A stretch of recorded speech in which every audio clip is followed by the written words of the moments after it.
Question है semester 4 ना, semester 4 से जुड़ा हुआ BBMQ यूनिवर्सिटी या जो भी यूनिवर्सिटी से और हैं उसमें इंग्लिश ऑनर्स का जो पेपर कौन सा होगा, कोर 8 नो, कोर 8 का यूनिट 1 का फर्स्ट क्वेश्चन है right and note on the movements of 18th century. 18th century is the standard period for the development of British literature. इसको बोला गया है कि ब्रिटिश लिटरेचर को जो डेवलपमेंट का सबसे बेहतरीन पीरियड इसको माना गया। बहुत सारे प्रोडक्ट इसमें लिखे गए, बहुत सारे वैसी चीज़ें लिखी गई जो काफ़ी इंटरेस्टिंग रही। यहाँ तक कि कुछ पिकुलियर प्रोडक्ट, कुछ विचित्र प्रोडक्ट भी लिखे गए 18th सेंचुरी में। But there is a question, लेकिन यहाँ क्वेश्चन है व्हाई इट इज़ कॉल्ड, इसको क्यों कहा जाता है पीरियोडिकल, मतलब इसको हर बार श्रेणीबद्ध क्यों कहा गया है। Actually it was not publish, हालांकि यह किसी किताबों में बहुत जगह पब्लिश नहीं हुआ, लेकिन एसे का जो लिखने का सिलसिला था वो बिल्कुल कंटिन्यू रहा। The essay of the Bacon was the published in journal, बहुत सारे जर्नल और मैगजीन्स में बेकन साहब, चार्ल्स बेकन साहब का जो लिखा हुआ मैटर था, एसे था, वो पब्लिश हुआ। विच अपीयर्ड पीरियोडिकली, जो धीरे धीरे करके बाद में क्या हुआ लोगों के सामने आया। But it was published after fixed interval, लेकिन ऐसा नहीं था कि एक कंटिन्यू पब्लिश होता रहा, थोड़े थोड़े अंतराल में, मैंने अभी पब्लिश हुआ, फिर एक साल बाद हुआ, फिर 1 साल बाद हुआ। इस तरीके से देखा जाता है कि चार्ल्स बेकन द्वारा जो चीज़ें लिखी गई वो काफ़ी उस समय पॉपुलर हुई और उसको लोग उसको माने, एक्सेप्ट किए, क्योंकि यह एक सारा सोशल एसे था। क्या था? सोशल एसे को लेकर। अब आता है इस क्वेश्चन को जब आप डिफाइन करेंगे तो आपको बताना है कि किस किस चीज़ों के कारण कौन कौन सा स्टेप लिया गया। Number 1, the rise of the periodical format में आपको क्या लिखना है, देखिए। अ मेंबर ऑफ कॉजेज, हालांकि बहुत सारे लोग थे, contributed to the phenomenal growth of the periodical essay in the early, मतलब शुरुआती दौर में ऐसे बहुत सारे राइटर आए जिन्होंने अपना कंट्रीब्यूशन दिया, किस में, ब्रिटिश लिटरेचर में। बहुत सारे पॉइंट्स हैं जिस पॉइंट्स के माध्यम से हम ये डिफाइन कर सकते हैं। हालांकि उस समय दो पॉलिटिकल पार्टियां थी, एक क्या विग और दूसरा टॉरी। उन लोगों का भी बहुत बड़ा कंट्रीब्यूशन है, क्योंकि पॉलिटिकल अपीयरेंस के कारण नए नए राइटर उनको अट्रैक्ट करने के लिए आगे बढ़ते थे। ऑडियंस को इससे बहुत ज़्यादा फ़ायदा मिला आगे। सेकेंड पॉइंट है the coffee house. When we discuss about the movements of the 18th century, जब हम 18th century को डिस्कस करते हैं, then we cannot ignore, तो हम लोग इग्नोर नहीं कर सकते the contribution of the coffee house। किसके? कॉफ़ी हाउस का।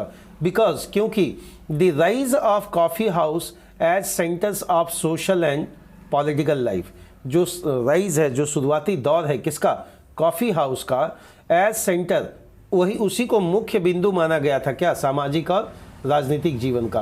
वी ऑल्सो कंसिडरेबल पॉलिटिक्स, हम लोग ये भी मानते हैं कि उस समय का जो पॉलिटिकल अपीयरेंस था वो कॉफ़ी हाउसेस में बहुत ज़्यादा डिस्कशन का पॉइंट हुआ करता था। मतलब कॉफ़ी हाउसेस में लोग क्या करते थे, चीज़ों को लेकर बहुत ज़्यादा डिफाइन करते थे और डिस्कस करते थे। थर्ड पॉइंट आपको इसमें डिफाइन करना है the rise of the rich middle class. Middle class का आदमी जब थोड़ा सा उसका लेवल बढ़ा और ऊपर की ओर आया, during the period of 18th century, 18वीं शताब्दी में, it was the rising time for middle class, या मिडिल क्लास के लिए अपने आप में एक राइजिंग टाइम था।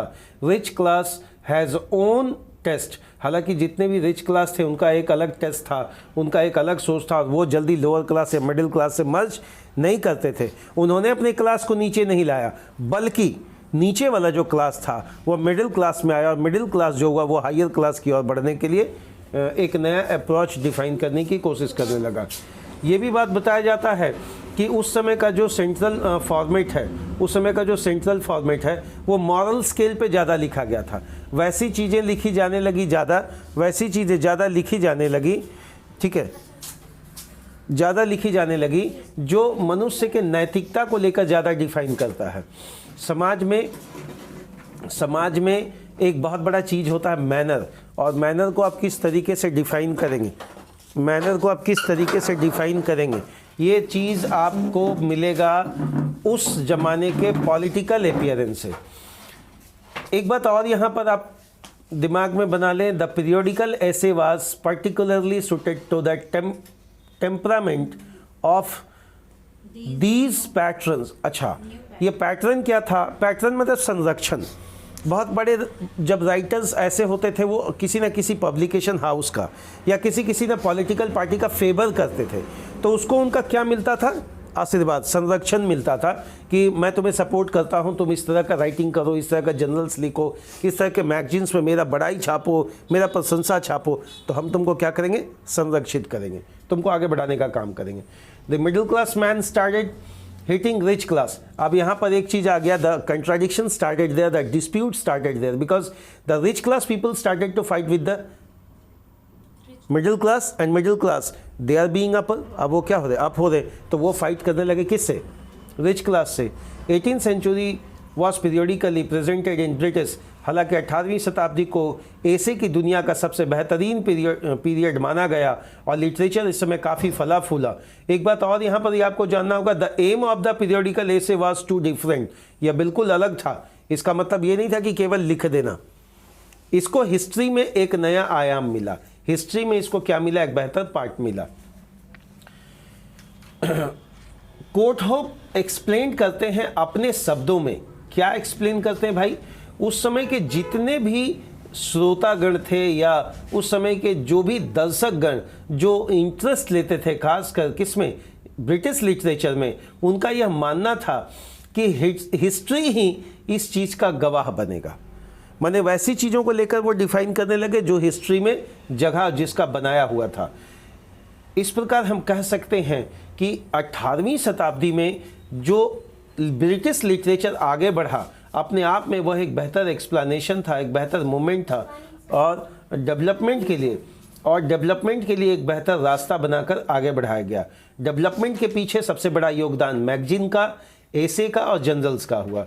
ये जो जर्नल है, यह पब्लिकेशन जैसे ही हुआ, इसने ब्रिटिश लिटरेचर को एक पॉलिश्ड वे में लाकर रख दिया। इस क्वेश्चन में आपको समराइज ऐसे करना है कि 18th सेंचुरी जो है ब्रिटिश लिटरेचर का एक ऐसा पीरियड है जो अपने आप में बहुत बेहतरीन भूमिका निभाता है। रिच क्लास मिडिल क्लास का कंट्राडिक्शन को डिफाइन कर दीजिएगा। रिच क्लास अपने क्लास को मेंटेन किया, लेकिन मिडिल क्लास और लोअर क्लास वो अपने आप को ऊपर लाने की कोशिश किया लिटरेचर के माध्यम से। ठीक है, तो ये है। और जब इस तरह का मैटर आता है तो कंट्राडिक्शन में नई चीज़ें आगे बढ़ती है और पॉलिश्ड होता है, नया उसमें निखार आता है।